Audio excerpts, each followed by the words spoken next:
انہوں نے مختلف آپریشنز کور کیے، انہوں نے پاکستان کے طول و عرض میں دنیا بھر میں مختلف مقامات پر جا کر پاکستان کے نیریٹو کو پروموٹ کیا، اس موقف کو پروموٹ کیا جو کہ ہمارے ریاستی ادارے چاہتے ہیں، جو ہمارا پاکستان کا موقف ہے، اس ریاست کا، اس قوم کا موقف ہے، اس کی بات کی۔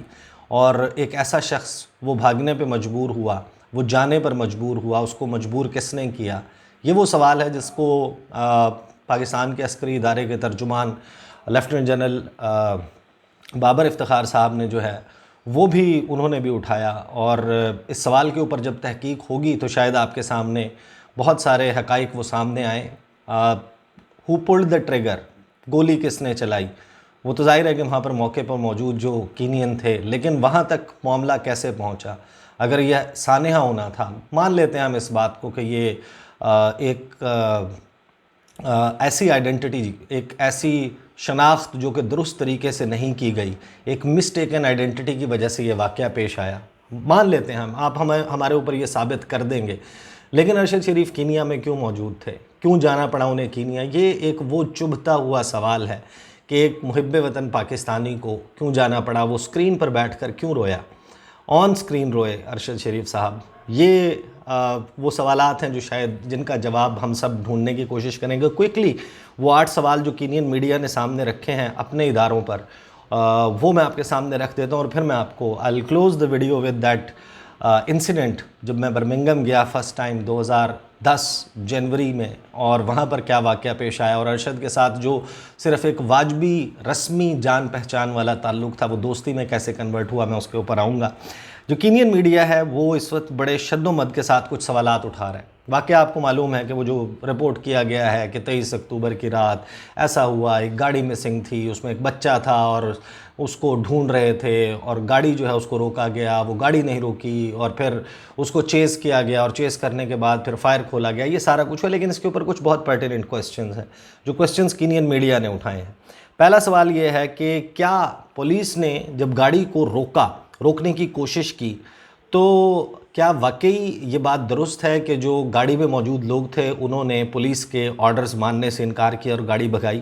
دوسرا سوال یہ ہے کہ کیا پولیس نے فائر کھولا جبکہ جو آکوپینٹس تھے گاڑی کے، جو گاڑی میں موجود اشخاص تھے، جب ان کی طرف سے کوئی فائر نہیں کیا گیا، ایسا کوئی ایویڈنس موجود نہیں ہے کہ ایک تھریٹ موجود ہو، دوسری جانب سے گاڑی سے فائر کیا گیا ہو، تو پھر کیا وجہ بنی کہ پولیس کو فائرنگ کر کے اس گاڑی کو روکنا پڑا؟ اگلا سوال یہ اٹھاتے ہیں کہ پولیس نے گاڑی کے ٹائروں کو نشانہ کیوں نہیں بنایا، اس پر گولی کیوں نہیں لگائی، ماری گئی، اور ایسی لیتھل فورس کا، مہلک طاقت کا استعمال کیا گیا جو کہ آپ کے سامنے ہے، جس طرح گاڑی کے اوپر گولیوں کی برسات کی گئی۔ پھر اگلا سوال یہ اٹھاتے ہیں کہ ایسا کیا تھا کہ پولیس نے اپنا جو ایم ہے، اپنا جو ٹارگٹ ہے، اپنا ہدف وہ پیسنجر کو بنایا، نہ کہ ڈرائیور کو؟ جو شخص گاڑی ڈرائیو کر رہا تھا وہ ارشد شریف نہیں تھے، سب کو معلوم ہے، سب نے تصاویر بھی دیکھی ہیں، اگرچہ میں بالکل ان لوگوں سے جن کے پاس ایسی تصاویر بھی موجود ہیں ان سے یہ ریکویسٹ کروں گا کہ ان کی فیملی کے بہت جذبات ہیں، اس وقت اس قسم کی تصاویر کو سوشل میڈیا پر شیئر کرنا، اپنے پلیٹ فارمز پر شیئر کرنا وہ بہت تکلیف دہ عمل ہے۔ جسٹ آپ سے یہ سوچیں کہ کوئی آپ کا پیارا ہو، کوئی آپ کا چاہنے والا، جس کو آپ چاہتے ہوں، اس کے ساتھ خدا نہ خواستہ اس قسم کا نہیں، اس سے ایک معمولی نوعیت کا بھی کوئی چوٹ لگنے کا واقعہ بھی آ جائے، لیکن اس تصویر کو اگر آپ کے سامنے لایا جائے تو آپ کے کیا جذبات ہوں گے، تو وہ کرنے سے گریز کریں۔ لیکن انہوں نے یہ سوال کیا کہ ڈرائیور کو کیوں نشانہ نہیں بنایا؟ گاڑی روکنا مقصود تھا تو یہ آپ ٹائر کو گولی سے نشانہ بناتے، اور اگر بہت زیادہ تھریٹ تھا اور وہاں سے فائرنگ ہو رہی تھی، اس قسم کا کوئی واقعہ تھا، وہ بھاگ رہے تھے، تو پھر آپ کو ڈرائیور کو نشانہ بنانا چاہیے تھا۔ اس کے بعد جو ہے وہ سوال یہ کرتے ہیں کہ یہ کیسے ممکن ہے کہ ایک کار جیکنگ کا کیس ہوا اور اس گاڑی میں مبینہ طور پر ایک مغوی بچہ بھی موجود تھا جس کو اغوا کیا گیا تھا، تو یہ کیسے ممکن ہے کہ اس بچے کو بچانے کے لیے گاڑی پر گولیوں کی برسات کر دی گئی؟ 8 سے 9 نشانات موجود ہیں اس گاڑی پر گولیاں لگنے کے، تو کیا طریقہ کار ہے؟ کیا دنیا میں کوئی بھی بچے کو یا کسی مغوی کو بچانے کے لیے جو اندر موجود ہو، جس کو کڈنیپ کر لیا گیا ہو، کیا اس کو بچانے کا یہ طریقہ ہوتا ہے کہ آپ ہر جانب سے جو ہے وہ اس گاڑی کے اوپر گولیوں کی برسات کر دیں؟ پھر ایک سوال انہوں نے اور اٹھایا ہے کہ وہ جو گاڑی ہے اس علاقے میں بہت کامن تھی، یعنی کہ بہت آتی جاتی تھی. وہ گاڑی اکثر وہاں پر موجود ہوتی تھی. وہ گاڑی اس جو ایریا بنا ہے، جو ریسٹورنٹ بنا ہے، وہاں پر جو شوٹنگ رینج بنی ہے، وہ اس کے مالک کے بھائی کی تھی. وہ اکثر اوقات یہاں پر آتے جاتے تھے. یہ گاڑی تو بڑی کامن تھی اس ایریا کی. تو پھر یہ مسٹیکن آئیڈینٹی والی کہانی سمجھ نہیں آتی کہ پولیس نے کس طریقے سے گھڑ لی. پولیس بھی وہیں کی رہنے والی ہے، وہیں کی پولیس ہے، کوئی باہر سے کوئی اسپیشل یونٹ تو نہیں آیا تھا. تو ان کو تو معلوم ہونا چاہیے کہ یہ گاڑی یہاں پر آتی ہے. پھر یہ کہتے ہیں کہ پولیس نے یہ کنفیوز کیسے کیا کہ ایک گاڑی جس کو یہ کہہ رہے ہیں کہ چوری ہوئی تھی، انہوں نے کہا کہ یہ 2 نمبر پلیٹس مختلف ہیں، ان کو مکس اپ کیسے کیا گیا. ایک کا نمبر KDG200M تھا اور دوسری کا KDJ700F تھا. تو یہ بالکل بہت زیادہ کوئی ریزمبلنس نہیں ہے ان کے درمیان. تو پھر انہوں نے اس طریقے سے کیوں کنفیوز کیا. پھر آخری سوال جو ہے وہ یہ اٹھاتے ہیں کہ ماڈل کیا تھا اس گاڑی کا جس کے بارے میں کار جیکنگ کی اطلاع ہے، اور اس کا کلر کیا تھا. یہ 2 باتیں ہیں جنہوں نے اور یہ مکمل طور پر یہ 8 سوال ہیں، لیکن بنیادی سوال تو وہی ہے جو میں نے بالکل آغاز میں رکھا کہ جب آپ اپنی جان بچانے کے لیے بھاگ رہے ہیں تو پھر آپ کس وجہ سے، کس طریقے سے آپ بس کے نیچے آ کر آپ ایک حادثے میں مارے جائیں، تو بھی ذمہ دار تو وہ شخص ہے جو آپ کے پیچھے چھری لے کر بھاگ رہا ہے، جو آپ کے پیچھے پستول لے کر بھاگ رہا ہے.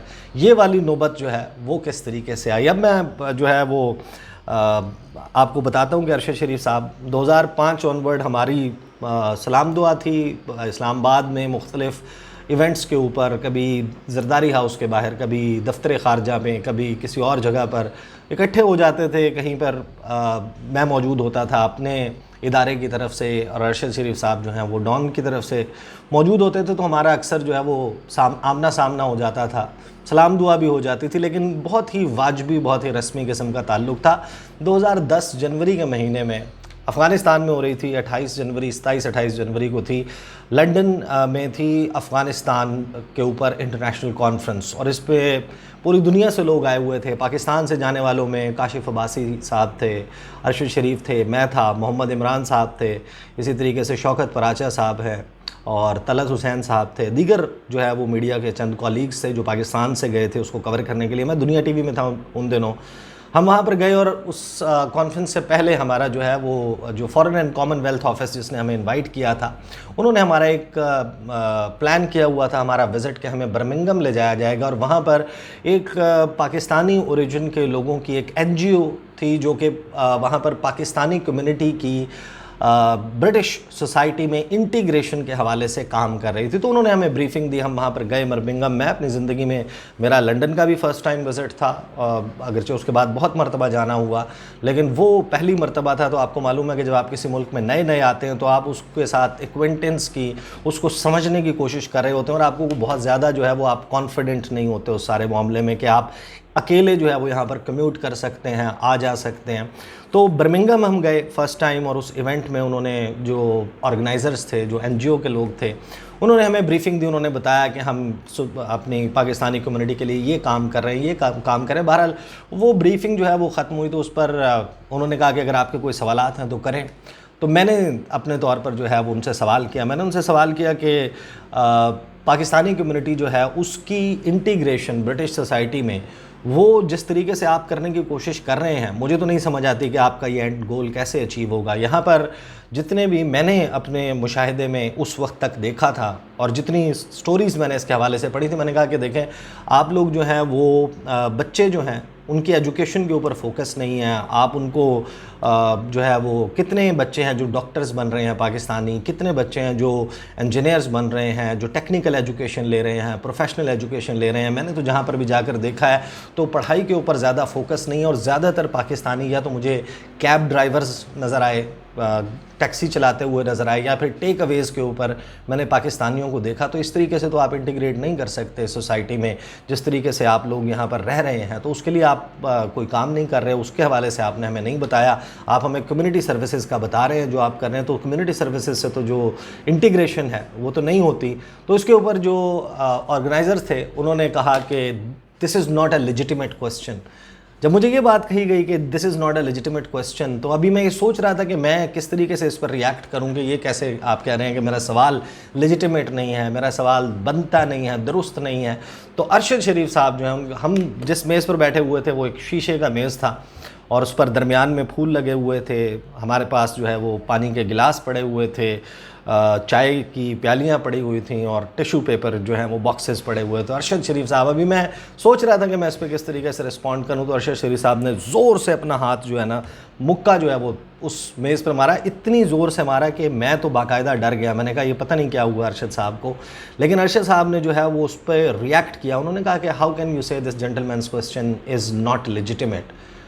یہ باقاعدہ انہوں نے ہی ٹوک اے اسٹینڈ فار می، اور اس دن مجھے پتہ چلا کہ ارشد شریف کی ایک کوالٹی کہ جب آپ درست ہیں، یعنی کہ میں اس دن جو سوال کر رہا تھا اپنے تئیں، اپنے طور پر میں سمجھتا ہوں کہ وہ بالکل درست سوال تھا، لیکن جب میرے سوال پر مجھے ریڈیکیول کرنے کی کوشش کی گئی تو ارشد شریف ٹوک اے اسٹینڈ فار می کہ آپ یہ کس طریقے سے کر سکتے ہیں کہ یہاں پر آپ کے آئے ہوئے مہمان نے آپ سے ایک سوال کیا اور آپ اس سوال کرنے پر اتنا بھڑک گئے۔ He has the right to question, you can not say this is not a legitimate question. آپ اپنے جواب میں جو مرضی کہیں، لیکن آپ اس کے سوال کی بے عزتی نہ کریں، اس شخص کی بے عزتی نہ کریں۔ تو یہ جو ارشد شریف نے سٹینڈ لیا، اور مجھے یاد ہے کہ فوراً وہ اٹھ کر کھڑے ہوئے اور انہوں نے کہا کہ اٹھ ہی سا چلے، ہم یہاں پر نہیں رکیں گے۔ اور ظاہر ہے کہ that person had taken stand for me, میں I had to stand up, میں اٹھا۔ حالانکہ میں آپ کو آغاز میں بتا رہا ہوں کہ میں اس وقت، کیونکہ میرا first time I was in Birmingham and I didn't know کہ ہم یہاں سے نکلیں گے تو ہم کہاں جائیں گے۔ ہمیں تو فورن اینڈ کامن ویلتھ آفس کے آفیسرز ہیں، آئی ریممبر جو ہمارے وہاں پر لیزون آفیسر تھے، نائجل ان کا نام تھا، وہ تھے۔ میں نے کہا ان کی مدد کے بغیر ہم یہاں سے کیسے واپس جائیں گے۔ لیکن ارشد صاحب کا جو ہے وہ برطانیہ کا ایکسپیرینس، ہم وہاں سے اٹھے، ساتھ ہی لیڈی پول روڈ کے اوپر آئی ریممبر واک کرتے ہوئے ہم گئے اور وہاں پر ایک لیبنیز ریسٹورنٹ ہے، وہاں سے ہم نے لنچ کیا۔ اور پھر ارشد صاحب کے ایک دوست ہیں، ہی ڈروو اس بیک ٹو لنڈن، اور یہ وہ وقت تھا جہاں سے ارشد شریف صاحب کے ساتھ دوستی کا آغاز ہوا، اور پھر وہ میرے باس بنے دنیا ٹی وی میں۔ And I was lucky enough, he understood my work. ان کو جو میرا کام ہے فورن افیئرس کے حوالے سے، کیونکہ ان کا جو اپنا فوٹے تھا، جو ان کا اپنا اسٹرانگ پوائنٹ تھا جرنلزم کا، وہ جرنلزم کا اسٹرانگ پوائنٹ ان کا تھا فورن افیئرز اور ڈیفنس، یہ دو معاملات۔ یہ سیاست والے معاملات کے اوپر انہوں نے رپورٹنگ اور اس کے بعد پھر پروگرام کرنا یہ بہت بعد میں شروع کیا۔ جس ارشد شریف کو آپ جانتے ہیں وہ ارشد شریف نہیں تھا جو آغاز میں تھا، جو بہت زیادہ ڈیفنس اور فورن افیئرز پر رپورٹ کرتا تھا، اور بڑے سلجھے ہوئے، بڑے بہترین انداز میں ان کی انڈرسٹینڈنگ تھی۔ تو میری جو سٹوریز پہلے شاید اس طریقے سے اسکرین پر انٹرٹین نہیں ہوتی تھیں، تو جب مجھے ارشد شریف جو ہے وہ ایز اے بیورو چیف ملے اور انہوں نے میری سٹوریز کو ان کی امپورٹنس کے حساب سے اسکرین کے اوپر ڈسپلے کروانا شروع کیا، اس میں متعدد واقعات ہیں، بے شمار واقعات ہیں جو شاید بتائے جا سکتے ہیں، ہم پرسنلی ایک دوسرے کے ساتھ کرتے بھی ہیں، لیکن وہ مے بی آپ کے اتنے انٹرسٹ کے نہ ہوں۔ لیکن یہ ایک واقعہ کہ ارشد شریف آپ کے لیے سٹینڈ لے گا، اگر آپ درست ہیں، آپ کا موقف درست ہے، آپ درست سوال کر رہے ہیں، اور آپ کے رائٹ ٹو کوسچن کو کوئی اور شخص کوسچن کر رہا ہے، تو ارشد شریف وہ بندہ تھا جو آپ کے لیے سٹینڈ لیتا تھا۔ بہت ساری ایسی چیزیں ہیں جو شاید باقی تھیں ارشد شریف صاحب کے ساتھ، کیونکہ ہماری دوستی جو ہے وہ بڑے اتار چڑھاؤ سے جو ہے وہ گزری، اور بہت سارے سوالات ہیں۔ ارشد صاحب جو ہیں وہ ایک انفنشڈ چیز چھوڑ گئے، اور یہ جو اس بات کی چبھن ہے کہ وہ جو چیزیں سیٹل ہو سکتی تھیں وہ نہیں ہوئی۔ I'll close the video here۔ انشاءاللہ اگلی ویڈیو میں ملاقات ہوگی، مجھے اجازت دیجیے، اللہ حافظ۔